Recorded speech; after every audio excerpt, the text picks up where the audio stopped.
What kind of parents leave their child behind at a gas station and never look back? He was 16. Alone. Unwanted. And that night, something inside him shattered. Now, years later, he's powerful, untouchable. Until the past resurfaces, demanding more than just money, it demands his soul. But this time, he holds the cards. Will he choose mercy? Or make them feel every ounce of what he once did? Don't blink. This isn't a story about revenge. It's about what comes after. Knox Wilder was the kind of man people feared before they admired. At 29, he stood at the top of a construction empire he built from nothing but grit and blooded knuckles. In tailored suits and boardrooms filled with polished sharks, he moved like a storm wrapped in steel. Cold. Controlled. Untouchable. But behind that polished armor was a boy no one saw, a boy still stuck at 16. He remembered the moment like a scar that never healed.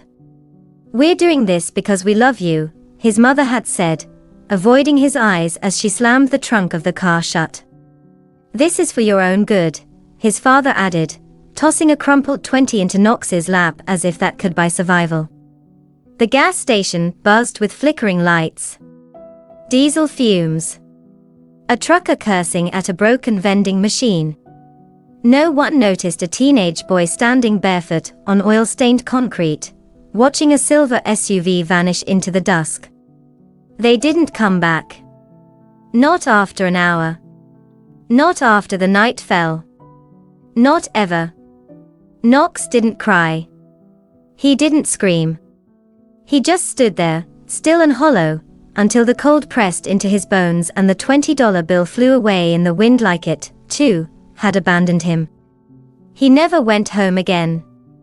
He slept in parks, beneath benches, in empty playground tunnels when it rained. Hunger clawed at his insides. Fear lived in his throat. Some nights, he heard footsteps too close. Other nights, the silence was worse. People looked through him like he didn't exist. Except one. The first time Ivy Quinn saw him, she didn't know his name. Just a kid in a hoodie, curled up on a bench near her neighborhood. His eyes flickered open the moment she passed, sharp, like a cornered animal. She kept walking. The second time, she left a sandwich and a bottle of water where she knew he'd find them. She didn't wait. Didn't say a word. The food was gone the next morning, but he never looked her way.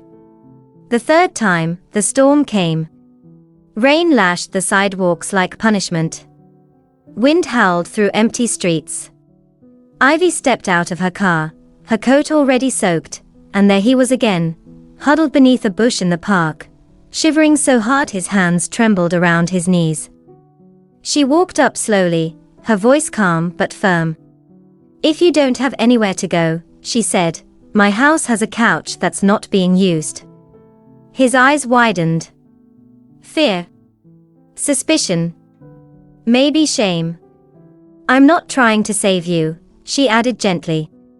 "Just offering you something warm and dry. That's all." He didn't answer. She left the door unlocked that night anyway. 2 hours later, soaking wet and barely able to stand, Knox pushed the door open. He stood there for a long second, like he was waiting to be kicked back out. "You came," Ivy whispered from the hallway. He didn't speak. Just nodded once, and for the first time in weeks, let the warmth touch him. Not just from the room. From someone who gave a damn. The first morning at Ivy's house, Knox woke up on a couch that smelled like lavender and old wood. The blanket over him had been tucked with care, as if someone believed he deserved softness. He almost folded it and left. Almost. But then Ivy's father walked in. "You the quiet type, huh?" the man asked, setting down a cup of coffee across the table. His hands were calloused, his flannel shirt stained with sawdust. He didn't flinch or prod, just sat down and sipped his drink like it was the most normal thing in the world to have a soaked teenage stranger in his living room. Knox stared at him, unsure what to say. "You ever swing a hammer?" Knox shook his head. "Good," the man said with a grin. "Means you won't have any bad habits. Finish that toast and come out back. Got some things you can help me with." Ivy's house wasn't big, but it never felt small. There were chipped mugs with silly sayings, old photo frames lining the walls, the smell of garlic and cinnamon always hanging in the air. Her mom fussed over Knox's hair and made pancakes too sweet. Her little brother tried to wrestle him like they'd known each other for years. They gave him a room, a bed, a name at the dinner table. They gave him something he didn't know how to accept: family. Knox worked with Ivy's dad after school, measuring wood, holding ladders, learning the weight of a nail gun and the rhythm of cement mixing. He'd come home with splinters in his palms and sore muscles in his shoulders. And for the first time in a long time, he felt tired for a reason that didn't come from fear. He enrolled in night classes, earned his GED, one line of algebra, and late-night coffee at a time. Each page turned was another step away from the boy who slept under benches. But the hardest part wasn't the studying. It was looking Ivy in the eyes.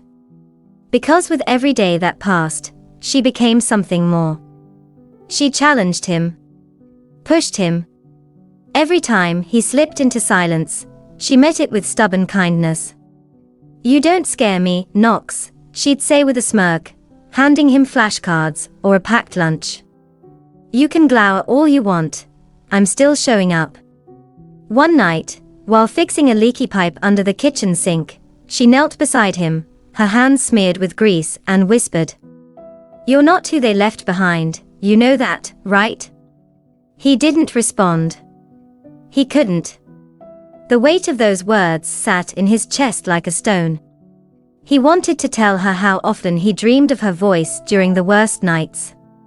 How she was the reason he didn't disappear completely. But all he could manage was a look. A look that said thank you. And I'm not ready. Because how could someone like him be worthy of someone like her? So he built walls, not out of brick or steel, but of silence and distance. And Ivy. She let him. But she never stopped standing at the gate. The skyline bowed to his vision. Knox Wilder stood behind the glass walls of his office on the 37th floor, watching cranes move steel beams like pieces on a chessboard. Wilder Constructions was etched in gold on every contract, every building permit, every whisper of the industry. A name once spoken with shame was now synonymous with power. And yet, peace had never knocked on his door. The boardroom applauded. Numbers soared. Ivy's voice on the phone at the end of a long day grounded him in a world that still felt too fragile. She was no longer just the girl who found him in the dark, she was his compass, his anchor. But even she couldn't stop what came next. It started with a message. "Sabrina, 6:11 p.m. I need to talk to you. It's urgent." He stared at the name. His half-sister. A ghost from a house he had buried 10 years ago. 4 hours, he didn't respond. The second message hit harder. "Sabrina, 6:38 p.m. It's about Mom. Please." They met at a coffee shop off the highway, neutral ground. She looked older than he remembered, but her eyes were the same, unsure, apologetic, trying too hard to look brave. "They didn't send me," she said quickly, nervously clutching her cup. "I came because..." "It's bad, Knox. You don't get to say my name like that," he replied, his voice low and hard. "I know," she whispered. "But I didn't know what they did back then. I was just a kid. I'm not here to make excuses." He said nothing, watching her squirm. "Dad's in deep with gambling," she continued. "He mortgaged the house twice. Mom's sick, Really sick. Stage 3 cancer. They are broke. The bank's taking everything. We need $175,000 to keep the house. A pause. A breath. You mean the house they left me to die for? Sabrina flinched. I know what they did. I hated them for it too. But this isn't about them. It's about Mom. She's dying, Knox. And whether you believe it or not, she asks for you.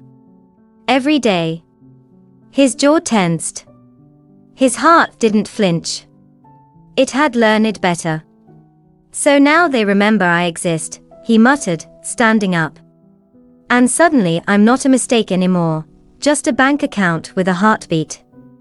Knox, please, she grabbed his wrist, desperate.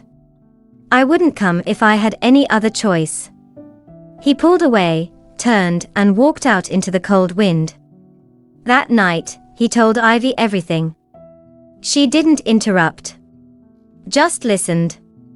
And when he finished, sitting in the dim light of their apartment, she leaned closer, brushing a thumb across the scar on his brow. You don't owe them anything, she said softly. Not money. Not forgiveness. But maybe. He looked at her, guarded. Maybe you owe yourself the chance to decide how this ends. On your terms. Not theirs. He stared at her for a long time. Then, quietly, he asked, what would you do? Ivy smiled, sad and unwavering. I'd choose to be better. Not for them. For me. The next morning, Knox made a call. But not the one they were expecting. That night, Ivy stood in the doorway of Knox's study, her arms folded, eyes searching his. He hadn't moved for hours.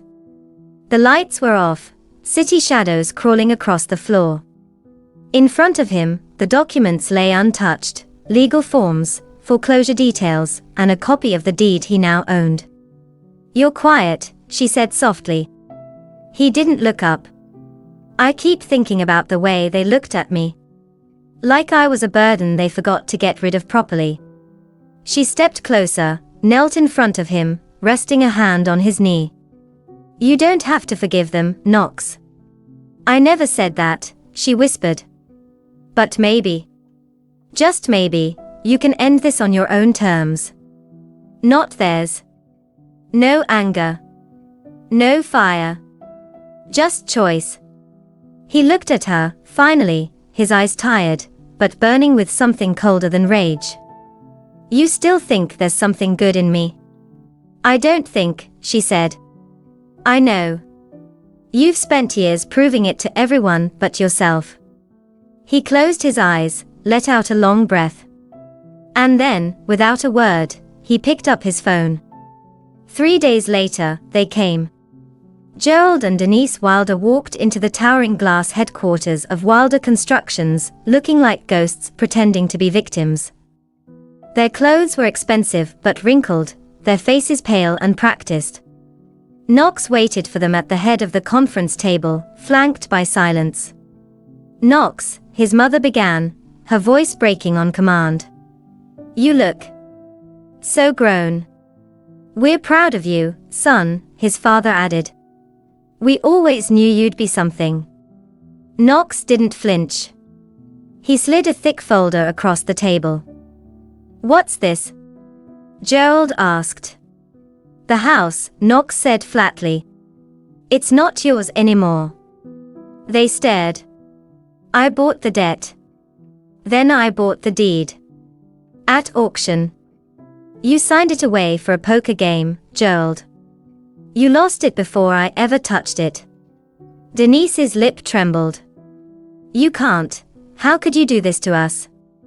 His laugh was quiet. Cold.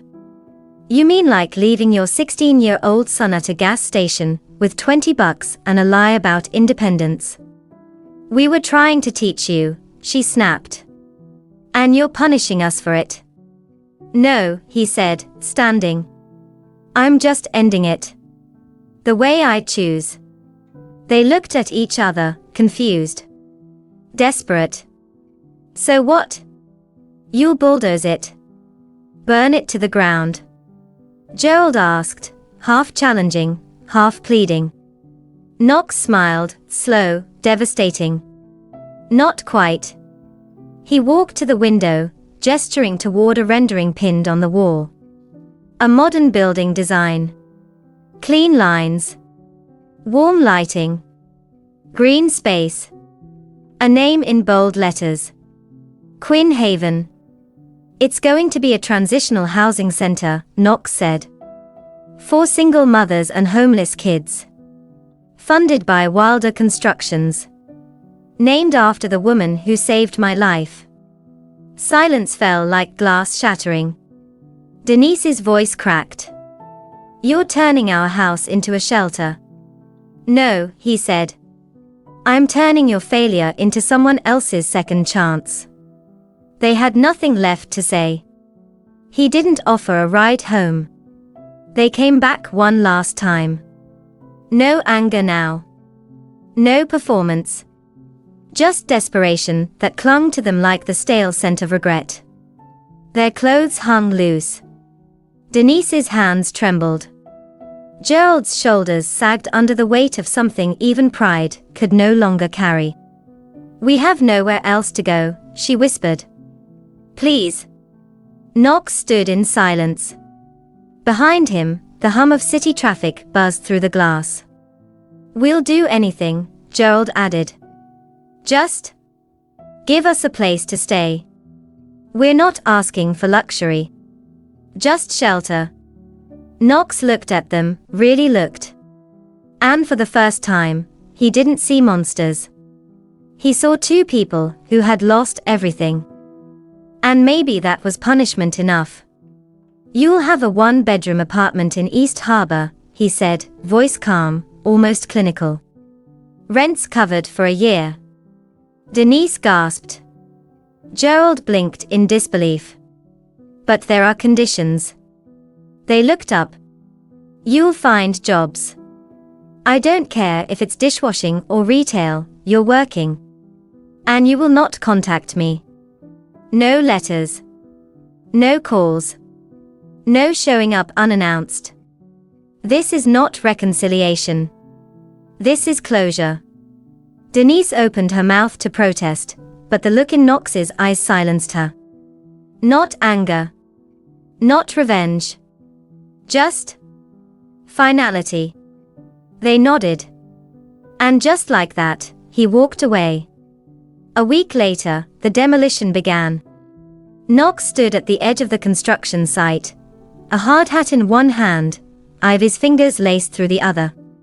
Before them, the shell of the old house stood defiant in the morning light, cracked windows, peeling paint, memories buried in the drywall.